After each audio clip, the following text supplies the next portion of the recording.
মেহমান আপনার রিজিকে ভাগ বসাতে আসে না, তার রিজিক 40 দিন আগেই নিয়ে আসে। সে এসে আপনার রিজিকের আরও বরকত দিয়ে যায়। হ্যালো ভিউয়ার্স, আসসালামু আলাইকুম। তো আমার খালা শাশুড়ি আম্মা এই যে দেখেন কি সুন্দর করে খেজুরের গুড় দিয়ে পায়েস রান্না করে নিয়ে আসছে আমাদের জন্য। আর এদিক দিয়ে তো সকালবেলা আজকে ঝটপট করে খিচুড়ি বসিয়ে দিয়েছি প্রেসারে, ভিডিও করিনি কারণ ফোনে একেবারেই চার্জ ছিল না। গতকাল রাতে অনেক ঝড় বৃষ্টি হয়েছে, তো গতকাল রাত থেকে আজকে প্রায় সকাল পর্যন্ত বিদ্যুৎ ছিল না। তো যাই হোক, আজকে হচ্ছে আমাদের বাসায় অনেক মেহমান আসার কথা, মানে আমার হচ্ছে নানা শ্বশুরের বাড়ি থেকে আমার শাশুড়ি, আমার ভাই বোন ভাবিরা হচ্ছে আজকে আসার কথা, শুধুমাত্র ওনাদেরকে দাওয়াত করা হয়েছে। আর এদিক দিয়ে হচ্ছে আমার মামা শ্বশুরের এক ছেলে এবং ছেলের ওয়াইফকেও বলা হয়েছে। তো আমার মামা শ্বশুর কিন্তু আগে জানতাম চারটা, কিন্তু আর একটা মামা শ্বশুর আছে, ওনার সঙ্গে আমার কখনোই পরিচয় হয়ে ওঠেনি, কারণ উনি হচ্ছে সবার সঙ্গে একটু মানে কম মিশতেন।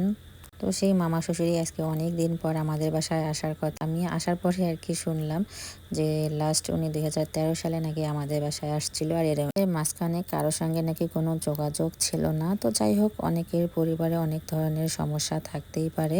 তো যাদেরকে যাদেরকে আজকে ইনভাইট করা হয়েছে তারা প্রায় সবাই চলে আসছে, কিন্তু আমার দুই মামা শ্বশুর আসতে পারেনি। এক মামা শ্বশুরের বাসায় নাকি মিস্ত্রি কাজ করতেছিল, আর এক মামা শ্বশুরের হচ্ছে শ্বশুর মারা গিয়েছে, তাই ওনারা সপরিবারে ওখানেই চলে গিয়েছে। তো সকালবেলা থেকেই কিন্তু আমরা রান্নাবান্না শুরু করে দিয়েছি, যেহেতু বিদ্যুৎ ছিল না আর পানি ছিল না, বুঝতে পারতেছি টিউবওয়েলের পানি চেপে কাজ করা যে কি কষ্টের, সেটা আজকে হাড়ে হাড়ে টের পেয়েছি আমরা। তো যাই হোক, এদিক দিয়ে আমার খালা শাশুড়ি আম্মাও অবশ্য সকাল সকালেই চলে আসছে মাশাল্লাহ। তো উনি আসার পর অবশ্য অনেক হেল্প করেছে। তো সকালবেলা আজকে হচ্ছে আমরা আগে চা মুড়ি খেয়েছি, এরপরে আমি তো খিচুড়ি রান্না করে নিয়েছি, খিচুড়ির সঙ্গে ডিম ভাজি খেয়ে নিলাম। আর এরপরে হচ্ছে আমার বড় ননাস অবশ্য অনেক হেল্প করেছে, উনি আবার এদিক দিয়ে পটল আর বেগুনটা হচ্ছে ভাজি করে নিল। আর এর মাঝখানে অবশ্য আমরা সবাই মিলে হচ্ছে এই তো খিচুড়ি খেয়ে নিলাম।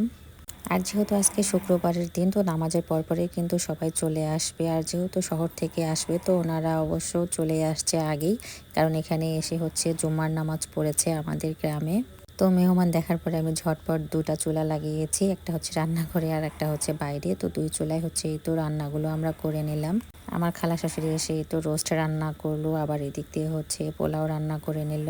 এর আগে অবশ্য বুটের ডালটা রান্না করে নিয়েছে, আমি সেদ্ধ করে রেখে দিয়েছিলাম। আর ঘরের চুলা হচ্ছে আমি তো মাংস বসিয়ে দিয়েছি, এবং এর আগে হচ্ছে আমি ডিমটা রান্না করে নিলাম। তো তিনজন মিলেই হচ্ছে আজকে রান্নাগুলো ওই তো কমপ্লিট করে ফেললাম এভাবে হাতে হাতে। আর এই তো মেহমান চলে আসলো, এখন মেহমানদেরকে পরিবেশন করতেছে আমার মেজো ননাস।